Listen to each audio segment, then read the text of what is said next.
Aloha, y'all. It is Saturday, Saturn's Day, named after Saturn. Clearly, etymologically, esoterically, it is also ruled by Saturn. It is the 28th of June. The sun's in Cancer, still conjunct Jupiter by 3 degrees, and the moon is in Leo.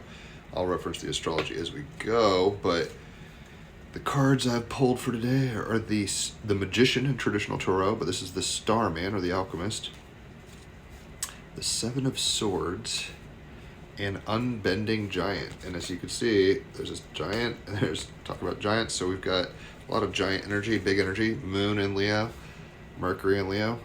Let's get our big game face on, basically. So I have written music to all the major arcana.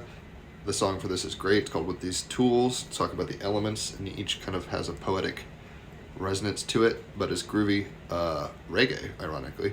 So check it out in the comments. The Starman, or the Alchemist, the Magician in the traditional Tarot. Manifesting your reality. Ideas are communicated and brought into the physical world with ease. You have everything you need to create the world you desire. Reconfigure yourself in liberating, expressive, and complex ways. On page 24, the Starman, I will blow your mind. The Starman is an attractor field through which we can observe the self we believe to be true.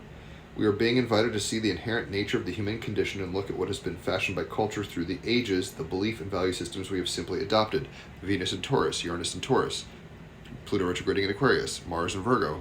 Is this really what the deal is for ourselves? His glorious presence awakens us to another realm entirely, North Node in Pisces. And in that resonance, seemingly irrefutable facts are seen as fictions. We see the Starman bringing the seed of transformation to the world, carrying the weapon that compels us to self-destruct on the one hand, and the golden key that unlocks our supreme potential in the other. The luminous one, descending to earth with his arms outstretched, the alien Messiah, a vision of ecstatic color, light and fire, molecular world streaming tendrils of life-giving substance. Traveling through space, surrendered in time, ripples in the exosphere, his presence shimmering with ancient symmetries, waiting for the moment to reveal his power because he knows it will blow our minds. A palpable sense of creative potency hangs in the air, a hidden potential demanding to be realized. The dissolving of the Starman's solid form into the golden pool of liquid light, or the sheer willingness to melt himself down to be reborn as something fresh, something new, but contains all of the elements woven from the past, is a powerful metaphor. We too can place the personality and various jaded facets of ourselves into the flame of the creative fire to be reconfigured in ever more liberating, expressive, and complex ways. We must throw ourselves into the white-hot flames, and despite this heat and sheer intensity, know that we can never disappear. Uranus and Taurus is really the pressure cooker right now, at last degree, but it's like, we're going to survive this, and we're going to transmute through it too.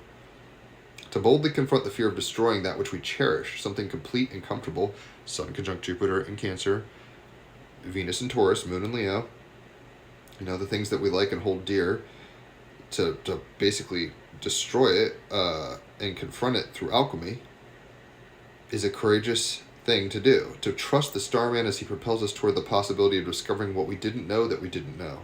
Pluto retrograding in Aquarius, revealing the raw components of life with all of the thoughts, frailties, passions, and anxieties, which can now be transformed and recombined into something powerful, impactful, and extraordinary. He knows power does not come from him, but through him, and wields it with absolute integrity.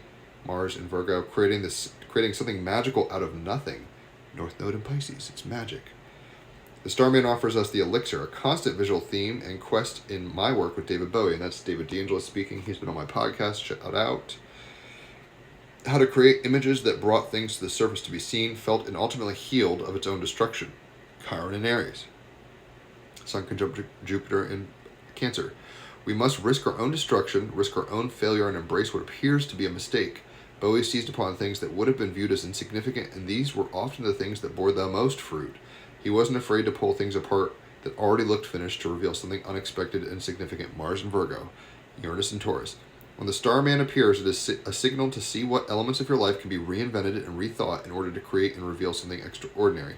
He's calling you to discover your full creative potential. So, the Magician card, right? The Starman, or the Alchemist. Manifest your reality. Ideas are communicated and brought into the physical world with ease. You have everything you need to create the world you desire. Reconfigure yourself in liberating, expressive, and complex ways. Beautiful card. And, like I said, the song is dope, so check it out. The clarifying card is the Seven of Swords. So if you're a sword, you're an air sign. Geminis, Libras, and Aquarians are all the sword of the mind, although we all have a mind. And this is on page 134. I want what others have. Kind of the shadow of Venus in Taurus or Moon in Leo. Desire for what others have, being dishonest and deceptive, challenging cultural values and ideals. I think that's maybe the major theme here, right? Where we're trying to assess where we stand in the dream as a self, given the fact that we're playing with elements that are necessarily outside of ourselves, culture, material reality, however you want to put that. As within, so without. So the more we can change our perspective, even though we're this eternal witness, this hub of the wheel, we're playing with a whirlpool of things that change over time. Change is the constant. It's like a lava lamp. How are you playing with that change? So, unbending giant. Are you being unbending? And like I said before, there's a giant here, and there's a giant going to be talked about in the shadow deck, because it's Saturday, so Saturn, heavy kind of shadow work. Dante's Inferno, number 18, on page 28. Today is the 28th of June. Sinks abound. Who is the enormous one who in no way cowers beneath the fire, with fierce, disdainful air, lying as if untortured by the showers? Canto 14. The journey. Dante and Virgil near a plain where sinners are burned by falling flakes of fire and scorching hot sands. One soul, the giant Capanius, remains eternally defiant, refusing to succumb to the torment and continuing to blaspheme. Divination. The expression, the greater they are, the harder they fall, could easily be applied to the stubborn and resentful Capanius. His pride, Moon in Leo, Chiron in Aries, Mercury in Leo. His pride was his undoing, claiming that he was so powerful that not even the mighty Jove could slay him. The thunderbolts descended shortly after. This card speaks of the dangers of pride and boastfulness. When we are too impressed with our own cleverness and capabilities, we can miss our own errors and make costly mistakes. This card also reminds us that what can seem like perseverance and sticking to our principles can in truth be obstinacy or stubbornness. Shadow of safety zones, right, and security and selfishness. Cancer, Sun, Moon, and Leo, but also Venus and Taurus. Like, we can't just sit and wait for perfection. Mars and Virgo shadow. Take an honest look at yourself and determine whether your cause is righteous or based in the ego. And we all have an ego.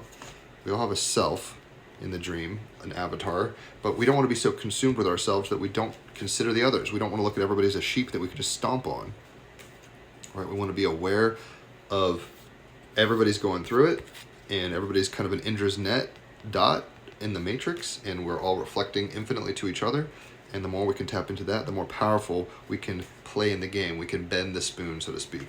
So if you've enjoyed this, tag somebody, leave a tip, whatever's clever. If you've enjoyed it, somebody else will probably enjoy it. Holler for a reading. It's $150 for 3 hours of astrology, $50 for an hour of cards. If it's your birthday, it's half off either or both of those. And if you refer somebody to me, it is half off on cards for you. Check out the song I wrote for this card. It's great, funky. I bet you'll like it. If you don't like it, I'll pay you, kind of thing. It's that good. Most of my songs are, but we don't want to be so boastful, right? I'm sure there's room to grow, musically and otherwise. But check out the song, check out the podcast. 317 episodes, so there's a lot of content that's awesome there. And yeah, enjoy your Saturn's day. I'll catch y'all on the flip side. Adios.